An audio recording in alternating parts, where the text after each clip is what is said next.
Right now, Islam faces intense global scrutiny. Post-9/11 geopolitics and modern debates over multiculturalism keep the religion under constant observation by governments and the public alike. This friction has a deep history.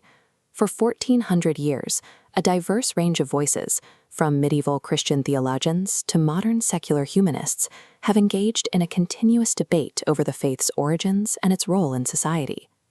Navigating this landscape requires moving past the immediate noise of hostility and religious defense. We need a way to categorize the specific arguments that have persisted across centuries. Most critiques of Islam target one of three major structures: the text, the figure, and the practice.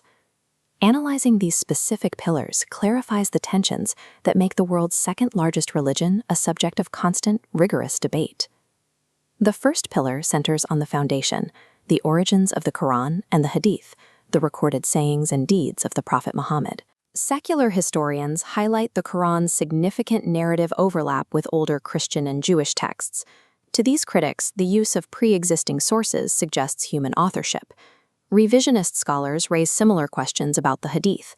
They argue that these records were compiled late and shaped by the political and sectarian conflicts that followed the Prophet's death. Mainstream historians address this with physical evidence. Carbon-dated discoveries confirm much of the Quranic text was in circulation within decades of Muhammad's death. Muslims view these similarities as divine confirmation, restoring a message corrupted over centuries in other faiths. This textual debate determines whether the foundation of Islam is seen as a borrowed historical document or a preserved divine absolute. The second pillar focuses on the Prophet Muhammad. Because he acted as both a spiritual teacher and an active political and military leader, his life is subject to intense historical scrutiny. Critics often cite his military campaigns and aspects of his personal life, such as his marriage to Aisha, to argue that the religion's foundation lacks a moral basis.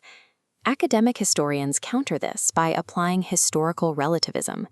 They argue that his actions and marriages were entirely consistent with the harsh survival norms of 7th century Arabia. Early Islamic expansion relied on a complex web of political alliances, trade agreements, and cultural integration. This historical reality contrasts with the common image of expansion driven solely by military force. Judging a 7th century figure by modern moral standards creates a disconnect between secular critics and religious adherents that is difficult to bridge. The third pillar is the most visible: modern Islamic practice, specifically ethics and Sharia, or Islamic law. Modern critiques often focus on jihad, the treatment of women, and strict penal codes for apostasy enforced by several modern nations. Historians provide a different context, noting that early Sharia established progressive rights for women regarding inheritance and divorce when compared to the tribal customs it replaced.